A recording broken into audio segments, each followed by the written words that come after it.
Hello there, world of takers, and welcome to the channel. I'm your host, the Rekd Blitz, and in today's video, we are going to be playing in the mighty British beast, the FE2 and 5B 183. The old saying is, if you can't beat 'em, join 'em, and that is exactly what we're going to be doing in today's video, giving the enemy 183s a taste of their own medicine. And in all seriousness now, I don't think I've been shot by a 183 all too bad, knocking on wood, for maybe the past month or so. I mean, yeah, there's definitely games where 183s have hit me, but nothing that's actually detrimental to my gameplay or something like that. I haven't really minded fighting 183s all too lately. I'm not exactly sure why that is. Maybe it's just the shift in how battles are working, and now autoloaders are so effective on the battlefield. It's usually the autoloaders I'm more worried about than the 183, but yeah, I don't know. This take usually just doesn't scare me as too much as it used to, but I guess it's also because I just don't care as much as I used to about dealing with FE2 and 5B 183s. So the past week I've been playing the tank, and I've been able to go 82% with 17 battles and 3,500 average damage, which makes it currently my best performing tank destroyer this month. Now, to be fair, I've only played 70 battles this month in tank destroyers, but I still find it very, very funny that I've been able to do that well in the 183. So I figured, to make things fun, I would showcase some of the better games I played in the 183 out of those 17 battles. The first game, as you can see, we are on Middleburg, up against three FE series tanks, being the 183, the 4005, and the FE4202. Then we have the Grill 15, the M48 Patton, and two platooning Sheridans. Now, to be honest, I was quite confident that I was going to lose this battle right off the start. My TVP is spamming in chat and running into town, which is usually not a good sign when your most important tank when it comes to dealing with Sheridans is leaving and going to town. And I'm not fast enough to get up that hill because I'm already spotted, so I'm just going to wait here, I figured.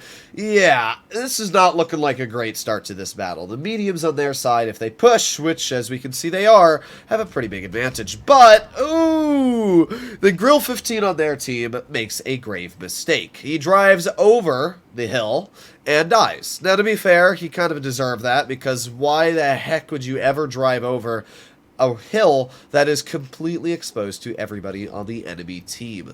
So yeah, that kind of sucked for the Grill, but also was kind of expected.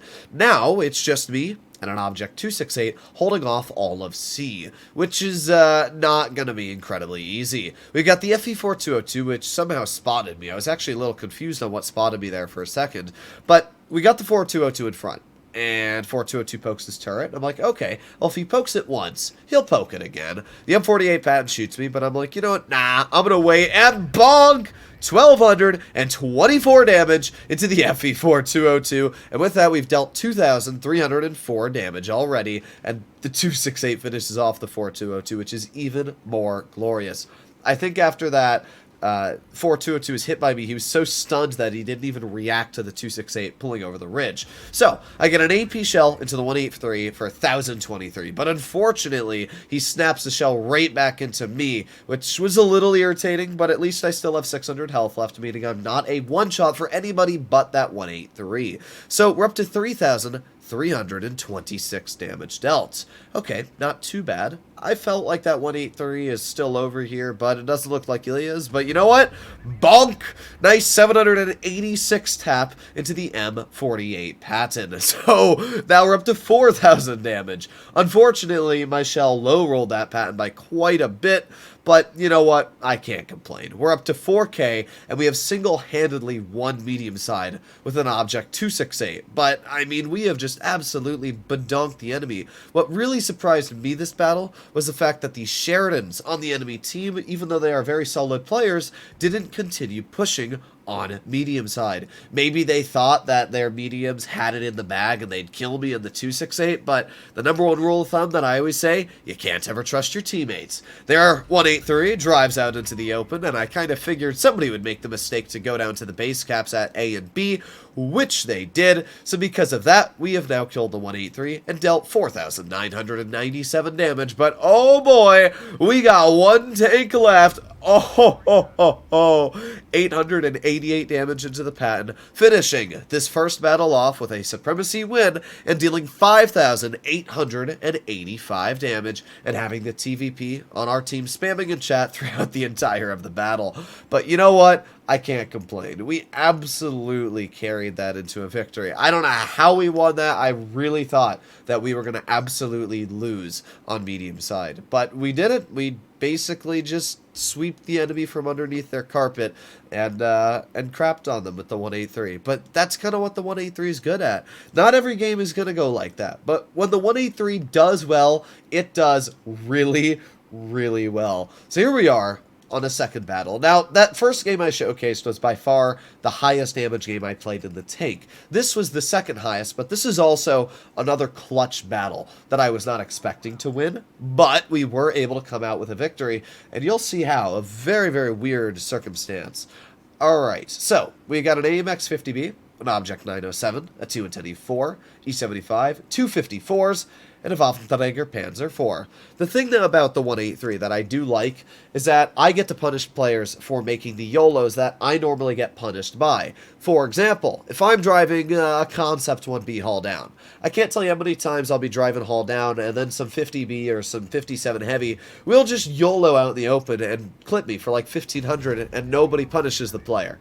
However, because I'm in the 183, the beholder of punishment, I'm able to nuke a player like that 50B before he's able to YOLO my T-54, dealing 1,300 damage right at the beginning of the battle. That was definitely a him mistake. Now this shell, yeah, I just got robbed. I'm going to be honest. I hate T110E4 track wheels. And 57 heavy track wheels and E5 track wheels.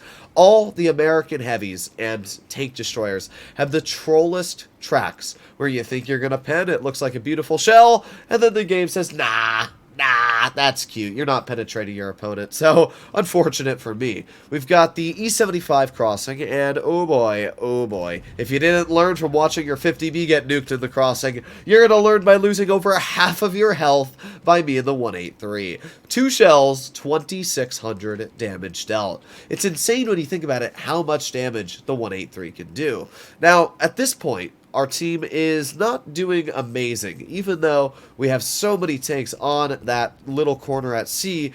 The weird part is our team is actually not winning at that side. Look at that. They're actually, like, dying, which is weird as heck to me, but that's kind of how it's going. We aim it on the side of the T-54, and that was a really, really easy shot, but unfortunately the shell went low, and sometimes that's just how the 183 do be. Alright, well, we got the 54 off to the side, and oh no! Oh, that's not good. The 54 is going to nuke me, but haha, my teammates came out and helped me, and that Object 752 managed to track that T-54, finishing him off. At this situation here, I was kind of bewildered with what was going on. And even though it was nice that one of my teammates saved me from that 54 YOLOing, I'm going to be real, that teammate should have been over here to begin with, and I shouldn't have been YOLO'd to begin with. So, yeah, meh. We got the E75 off to the side, and I was tempted to shoot that shell there, but the Object 752 decides to push up and clear the player himself. Okay, well, we got the 75 who pokes, so I finished him off. Now, right now, I have 900 health, so even though this waffle gets behind me, the funny part is it doesn't matter. He's going to shoot me for some reason with a heat shell in the rear. Maybe he fat-fingered and meant to shoot HE, but either way, he didn't kill me. And with that, we're up to 900 on base capture, because even though my team that went to A and B were kind of useless, at least they captured the bases, which does do a pretty effective job at the end of this game. So we're up to 950 on base cap, 960. T110E4 drives out. We get a nice slap into the side of his tank, but because my teammate killed the 907 right before that E4 was able to finish me off, we came out with over 1,000 on the base cap and dealt 5,000 damage. I did not expect to win this battle. It did not look like a good win one, but you know what? We came out with another victory, and that's just what the 183 can do. By no means is the FE2 5B 183 a good tank. I mean, literally in my tier list yesterday, I ranked this as the worst vehicle in the game for winning. But while it may be a bad tank for winning, it's also a really tank for winning, because you can lose a lot of games due to the fact the gun sucks. You can win a lot of games due to the fact that the gun can literally nuke any heavy tank from its full health to less than half. That means that if your team's losing an engagement, you can instantly swap the ties of the battle by penetrating one shell, which you saw in the battles we played today. So hopefully you enjoyed today's video. If you'd like to see more like it, please consider smashing that subscribe button down below, and I'll see you in the next one. Bye-bye.